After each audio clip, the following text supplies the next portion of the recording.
নমস্কার বন্ধুরা, আপনাদের সকলকে স্বাগত জানাই আজকের এই অত্যন্ত গুরুত্বপূর্ণ ভিডিওতে এবং আজকের এই প্রতিবেদনে। কেননা আপনারা জানেন যে আমাদের রাজ্যে এখন যা চলছে সেটা কিন্তু সত্যি একটা দুঃখের বিষয়, তাই না? বিশেষ করে আমাদের ডিএর বঞ্চনা ও গ্রান্ট ইন এড কর্মীদের বাস্তব পরিস্থিতি কি হয়েছে সেখানে দেখুন। একটা অত্যন্ত সংবেদনশীল এবং গুরুত্বপূর্ণ বিষয় যেটা নিয়ে গত কয়েকদিন ধরে রাজ্য জুড়ে তোলপাড় চলছে। সেটা কি? হ্যাঁ, ঠিকই ধরেছেন, আমি কথা বলছি রাজ্যের সরকারি কর্মচারী, পেনশনার এবং বিশেষ করে আমাদের গ্রান্ট ইন এড কর্মীদের বকেয়া ডিএ বা মহার্ঘ ভাতা নিয়ে। এবং ঠিক শুনেছেন, আমরা চারিদিকে শুনছি, সোশ্যাল মিডিয়া খুললেই দেখছি যে অক্টোবরে নাকি 20% ডিএ বৃদ্ধি হতে চলেছে এবং সেই ডিএ দেওয়ার কথাও বলা হচ্ছে। এবং বিভিন্ন জায়গায় আমাদের মাননীয় মুখ্যমন্ত্রী তিনিও কিন্তু জনসভায় এই বক্তব্যই কিন্তু তুলে ধরছেন, তাই না? কিন্তু কেন্দ্র ও রাজ্যের ডিএ এই আরো 23% যে ফারাক রয়েছে সেটা কিন্তু পরবর্তীতে মেটানো হবে, তাই না? কিন্তু গ্রাউন্ড রিয়েলিটি বা বাস্তব চিত্রটা ঠিক কি দেখুন। যারা স্কুলগুলোতে শিক্ষা ব্যবস্থা মেরুদণ্ড ধরে রেখেছেন, সেই হাজার হাজার গ্রান্ট ইন এড কর্মী, শিক্ষক, শিক্ষাকর্মীদের জন্য সরকারের এই বিমাতৃসুলভ আচরণ কেন? আজ আমরা কোনো মুখের কথায় বা ফাঁকা প্রতিশ্রুতিতে বিশ্বাস করব না, কেননা আজ আমরা সরাসরি নবান্নে জমা পড়া একটি অত্যন্ত গুরুত্বপূর্ণ নোটিশের চুলচেরা বিশ্লেষণ করব। তাছাড়াও এই যে ডিএর যে বঞ্চনা সেটা কেন এখনো পর্যন্ত রয়ে আছে এবং কেন এই নিয়ে একটা নোটিশও কমসে কম এলো না, ঠিক আছে? এবং কেএমসি এলাকার যথেষ্ট বলা হয়েছে যে 50% ডিএ মেটানো হবে, কিন্তু গ্র্যান্ট ইন এড কর্মীদের কেন মেটানো হবে না? সেটা কি সরকারের তাহলে কি এটা নিয়ে দ্বিচারিতা করার চেষ্টা করছে? আগে সরকার কি যেটা করেছিল সেটাই ওনারাও কি করার চেষ্টা করছে, নাকি এখনো পর্যন্ত কোনো এই সরকারের আমরা আশাবাদী? সেই নিয়েও কিন্তু বিস্তারিত আলোচনা করব। চলুন শুরু করা যাক। তাই ভিডিওটা একটু স্কিপ না করে শেষ পর্যন্ত দেখবেন এবং চ্যানেলে নতুন হলে চ্যানেলটিকে সাবস্ক্রাইব করে পাশের বেল আইকনটি প্রেস করে রাখবেন, যাতে আমি চাই না পরবর্তীতে কোনো গুরুত্বপূর্ণ আপডেট থেকে আপনি বঞ্চিত হন এবং আমাদের একজন ফ্যামিলি মেম্বার হয়ে যুক্ত থাকবেন। চলুন শুরু করা যাক। দেখুন, স্ক্রিনে আপনারা যে কপিটা দেখতে পাচ্ছেন এটি কোনো সাধারণ চিঠি নয়, এটি একটি কড়া আইনি দাবিপত্র। এটি আমরা দ্য টিচার্স সোসাইটি এর তরফ থেকে নবান্নে ফাইন্যান্স সেক্রেটারির কাছে জমা দেওয়া হয়েছে। গত 29 জুলাই 2026 তারিখে ফাইন্যান্স অডিট ডিপার্টমেন্ট এটি রিসিভ করেছে। আপনারা স্ক্রিনে রিসিভড স্ট্যাম্পটা স্পষ্ট কিন্তু দেখতে পাচ্ছেন। এই নোটিশের সাবজেক্টেই পরিষ্কার লেখা আছে যে মাননীয় সুপ্রিম কোর্টের রায় মেনে রোপা 2009 অনুযায়ী গ্রান্ট ইন এড কর্মী এবং পেনশনারদের বকেয়া ডিএ অবিলম্বে মেটাতে হবে। এমন ঠিক শুনেছেন, এখানে সরাসরি 5 সুপ্রিম কোর্টের ঐতিহাসিক রায়ের উল্লেখ করা হয়েছে। তাছাড়াও সুপ্রিম কোর্ট অত্যন্ত কড়া ভাষায় জানিয়েছিল যে ডিএ কোনো দয়া বা খয়রাতি নয়, এটা সংবিধানের আর্টিকেল 21 অনুযায়ী সম্মানের সাথে বাঁচার অধিকার, তাই না? তাছাড়া রাজ্যের আর্থিক সংকট বা ফান্ডের অভাবের দোহাই দিয়ে কর্মচারীদের এই হকের টাকা আটকে রাখা সম্পূর্ণ বেআইনি। তাছাড়া আপনারা জানেন যে এখনো পর্যন্ত কোনো নোটিশ কোনো গ্রান্ট ইন এড কর্মীদের নিয়ে কিছু ভাবাই কিন্তু হচ্ছে না, সেটা কিন্তু আপনারা অলরেডি বুঝতে পারছেন। এবং আমাদের সরকারি কর্মচারী থেকে শুরু করে সমস্ত ডিপার্টমেন্টে যারা গ্রান্ট ইন এড কর্মীদের মধ্যে পড়েন, যেমন অর্থাৎ শিক্ষক, শিক্ষাকর্মী, প্রাইমারি, আপার প্রাইমারি থেকে শুরু করে সমস্ত ডিপার্টমেন্টের কিন্তু পঞ্চায়েত থেকে শুরু করে সমস্ত ডিপার্টমেন্টে কিন্তু এখন ওই নিয়ে চিন্তা ভাবনা যে আমাদের নিয়ে এখনো পর্যন্ত কোনো কড়া ভাষা বা কড়া কোনো নোটিশ এখনো পর্যন্ত এলো না কেন? তাহলে কি আমরা এই ডিএ পাবো না? তাহলে আপনাদের উদ্দেশ্যে একটা পজিটিভ জানিয়ে রাখি, ডিএ কিন্তু দিতেই হবে, ঠিক আছে? এই নয় যে ডিএ দেবে না এবং ডিএ পাবেন না আপনারা, ঠিক আছে? আপনাদের এটা হকের টাকা, আজ হয়তো পেলেন না, ঠিক আছে? আজ হয়তো আপনাদের নিয়ে আলোচনা করা হচ্ছে না, কিন্তু ভবিষ্যতে কিন্তু আপনাদের নিয়ে আলোচনা করা হবে। এবার আপনারা বলবেন ভবিষ্যৎ অর্থাৎ কি? ভবিষ্যৎ কি অনেক দূরে, অনেক দেরিতে হবে? তাহলে বলে রাখি, একদমই নয়। আমাদের সম্মানীয় ভাস্কর বাবু তিনিও কিন্তু আলোচনা করছেন এই বিষয়ে, কিন্তু অনেকবার ওনার মুখ থেকে কিন্তু এই নিয়ে বিষয়টা উঠে এসেছে যে আমাদের মাননীয় মুখ্যমন্ত্রী শুভেন্দু অধিকারী তিনিও কিন্তু এই গ্রান্ট ইন এড কর্মীদের নিয়ে ভাবছেন। এই নয় যে আপনারা পাবেন না, ঠিক আছে? পরবর্তীতে অবশ্যই কিন্তু পাবেন, ঠিক আছে? কিন্তু এখন সময়ের অপেক্ষা, এটা যথেষ্ট। এখনো পর্যন্ত অফিসিয়াল নোটিশ আসেনি, কিন্তু দেখুন একটা তো সম্ভাবনা রয়েছে, তাই না? যে আপনারা এই ডিএ থেকে বঞ্চিত হবেন না।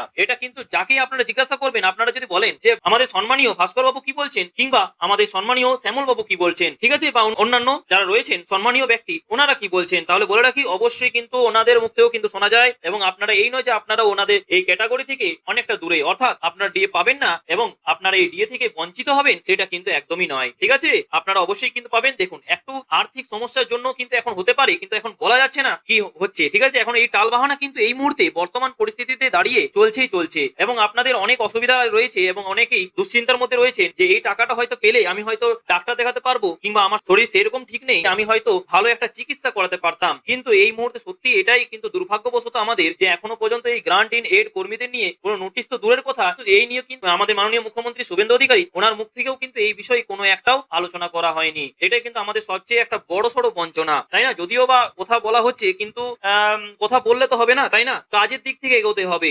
আপনারা সেটা বুঝতে পারছেন, কাজ যতদিন এগোবে না তাহলে সেটা তো প্রহসন যাকে বলে, তাই না? হাস্যকর বিষয়। বিষয় একটা। তাছাড়া এই নিয়ে আপনাদের কি মতামত? এই মন্তব্যটা যে আমি রাখলাম আপনাদের সামনে, এটা কতটা যুক্তিসঙ্গত অবশ্যই কিন্তু কমেন্ট বক্সে জানাবেন। এবং এই নিয়ে কেন ভাবা হচ্ছে না, এটা নিয়ে কি মানে একটা ডেটের পর ডেট, কিংবা এটা কি একটু পিছিয়ে যাওয়ার একটা কি, বা একটা এই ডিএ না দেওয়ার একটা বাহানা, নাকি এটা কি একদম লাস্ট ধাপে দেওয়ার একটা ছক, অবশ্যই কিন্তু আপনারা কমেন্ট বক্সে জানাবেন। তাছাড়া আপনারা জানেন যে রাজ্য সরকারের ফাইন্যান্স ডিপার্টমেন্ট নোটিফিকেশন নম্বর 997 FP2 অনুযায়ী ধাপে ধাপে পেমেন্ট শুরু করলেও গ্রান্ট ইন এড প্রতিষ্ঠানগুলোর সাথে চরম বৈষম্য করা হচ্ছে, যেটা আমরা অলরেডি বললাম এখনই, তাই না? এই নোটিশে তারই তীব্র প্রতিবাদ করা হয়েছে, যে নোটিশটা আপনারা স্ক্রিনে দেখতে পাচ্ছেন। অবিলম্বে সমস্ত গ্রান্ট ইন এড কর্মী ও পেনশনারদের বকেয়া মেটানোর জন্য স্পষ্ট নির্দেশিকা বা জিও জারির জোরালো দাবি তোলা হয়েছে। এমন ঠিক শুনেছেন, জোরালো কিন্তু দাবি উঠেছে। এই নয় যে আপনাদের নিয়ে ভাবা হচ্ছে না।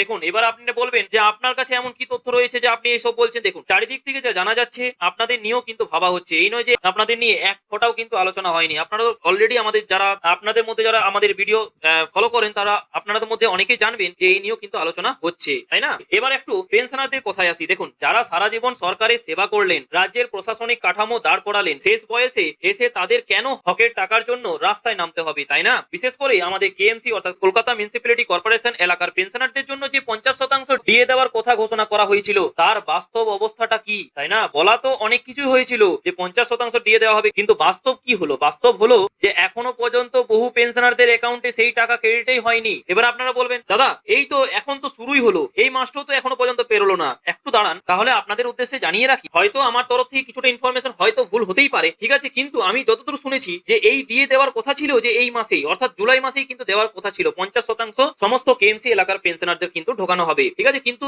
সত্যিই কি এসেছে? আপনাদের কাছে যদি প্রশ্ন করা হয় যে এই 50% ডিএ কি আপনারা অ্যাকাউন্টে পেয়েছেন, আপনাদের ম্যাক্সিমাম কেন, আমার মনে হয় যে ম্যাক্সিমাম সবাই কিন্তু আপনারা বলবেন, বা ম্যাক্সিমাম টু ম্যাক্সিমাম আপনারা বলবেন যে দাদা এই ডিএ এখনো পর্যন্ত আমাদের অ্যাকাউন্টে আসেনি। তাহলে এটা যে আমাদের মাননীয় মুখ্যমন্ত্রী তিনি যে জানিয়েছেন যে কেএমসি এলাকার সমস্ত পেনশনাররা কিন্তু 50% ডিএ পাবেন, এবং এই নিয়ে কিন্তু একটা নোটিশও কিন্তু জারি হয়েছে। এই নয় যে নোটিশ জারি হয়নি, ঠিক আছে, কিন্তু এখনো কিন্তু সেই বঞ্চনা শেষ হয়নি। তাছাড়া একদিকে বলা হচ্ছে ধাপে ধাপে মেটানো হবে, আর অন্যদিকে মাসের পর মাস কেটে যাচ্ছে কিন্তু অ্যাকাউন্টে টাকার দেখা নেই। এবং এই সরকার নতুন সরকার, এবার আপনারা বলবেন যে এতই আপনি কেন মানে আক্রমণ করছেন এই সরকার, এই তো নতুন নতুন এসেছে। অবশ্যই মানছি এই নতুন নতুন এসেছে সরকার, নোটিশ তো বেরোচ্ছে, মানে কাজটা কিন্তু অনেক দেরি হচ্ছে, বুঝতে পারছেন তো? এবার দেখা যাক কি সত্যি এখনো পর্যন্ত এই রিলেটেড ডিএ পেনশন কিংবা পে কমিশন রিলেটেড নোটিশ তো আসছে, কিন্তু অ্যাকশন কিন্তু নেওয়া হচ্ছে না। আপনারাও সেটা বুঝতে পারছেন, তাই না? কিছুটা হয়তো হচ্ছে, কিছুটা হচ্ছে না, সব ক্ষেত্রে বলা যাবে না। তাছাড়া এই বয়সে এসেও যদি হকের টাকার জন্য আপনাদের যদি হয়রানি হয়, তাহলে এই হয়রানি কি মেনে নেওয়া যায়? একদমই না, তাই না?